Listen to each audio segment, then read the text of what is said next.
بسم اللہ الرحمن الرحیم۔ جب سیدنا صدیق اکبر رضی اللہ تعالی عنہ کا وصال مبارک ہوا، آپ کو غسل دے کر کفن دے کر چارپائی پر لٹایا گیا۔ یہ وہ دن تھا کہ پورا مدینہ آپ کی جدائی میں غم میں مبتلا تھا، کہ فضا میں رنج و غم کے آثار تھے، شخص غم سے نڈھال تھا، عشق رواں تھے۔ صحابہ کرام سیدنا صدیق اکبر رضی اللہ تعالیٰ عنہ کے وصال پر اس قدر پریشان تھے جیسے وہ آقا علیہ السلام کے پردہ فرما جانے کے وقت پریشان تھے۔ سارا مدینہ غم میں ڈوبا ہوا تھا۔ تب سیدنا علی مرتضیٰ کرم اللہ وجہ الکریم تشریف لے آئے۔ آپ کی چارپائی کے پاس کھڑے ہو کر سیدنا علی مرتضیٰ کرم اللہ وجہ الکریم نے تاریخی خطبہ ارشاد فرمایا۔ آج میں نے چاہا کہ وہ خطبہ آپ دوستوں تک پہنچا دوں، لوگ اس خطبے سے ناواقف ہوں گے۔ آپ نے تاریخی خطبہ ارشاد فرمایا، آج کے دن صلی اللہ علیہ وسلم کے خلیفہ ہم سے رخصت ہو گئے۔ صدیق اکبر رضی اللہ تعالیٰ عنہ کی طرف دیکھتے ہوئے فرمایا، صدیق اللہ آپ پر رحم فرمائے۔ آپ رسول اکرم صلی اللہ علیہ وسلم کے بہترین رفیق، اچھے محب تھے، اعتماد رفیق اور محبوب خدا کے رازدان تھے۔ حضور نبی اکرم صلی اللہ علیہ وسلم اے صدیق اکبر آپ سے مشورہ فرمایا کرتے تھے۔ رضی اللہ تعالیٰ عنہ لوگوں میں سب سے پہلے مسلمان، سب سے پہلے مومن، لانے میں سب سے زیادہ پختہ، زیادہ مخلص، پختہ یقین رکھنے، متقی اور پرہیزگار تھے۔ آپ رضی اللہ تعالیٰ عنہ دین کے معاملات میں بہت زیادہ سخی، اللہ کے رسول صلی اللہ علیہ وسلم کے سب سے زیادہ قریبی تھے۔ آپ رضی اللہ تعالیٰ عنہ کی صحبت سب سے اچھی تھی، اللہ تعالیٰ عنہ کا مرتبہ سب سے بلند تھا۔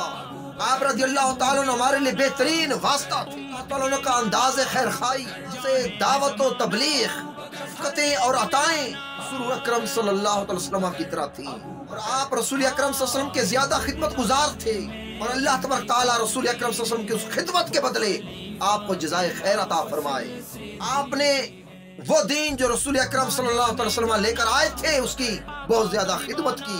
اللہ تبارک تعالیٰ اپنی رحمت کے شان آپ کو جزائے خیر عطا فرمائے۔ آپ کی ذات وہ ذات ہے، جب نبی اکرم صلی اللہ علیہ وسلم کو لوگوں نے جھٹلایا، آپ تھے رسول اکرم صلی اللہ علیہ وسلم کی تصدیق کرنے والے۔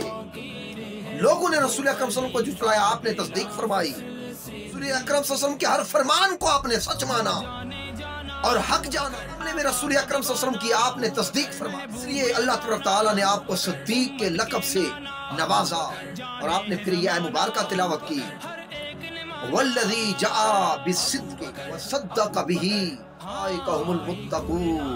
مرتضیٰ کرم اللہ وجہ الکریم نے فرمایا، صدیق اکبر رضی اللہ تعالیٰ عنہ نے بخل کیا، آپ نے سخاوت کی۔ جب مصائب و علام کے پہاڑ ٹوٹے، ہر ایک نے رسول اللہ صلی اللہ علیہ وسلم کا ساتھ چھوڑ دیا، آپ رسول اللہ صلی اللہ علیہ وسلم کے ساتھ رہے، رسول اکرم صلی اللہ علیہ وسلم کی صحبت سے سب سے زیادہ فیض یاب ہوئے۔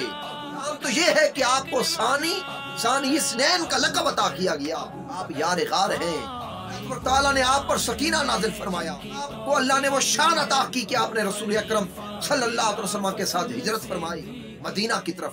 رسول اکرم صلی اللہ علیہ وسلم کے بعد آپ کو آقا نامدار صلی اللہ علیہ وسلم کا خلیفہ بننے کا شرف حاصل ہوا، آپ نے اس خلافت کا حق ادا کر دیا، آپ نے مرتدوں سے جہاد کیا۔ اکرم صلی اللہ علیہ وسلم کے زہری وصال کے بعد بے سہارا لوگوں کا آپ سہارا بنے۔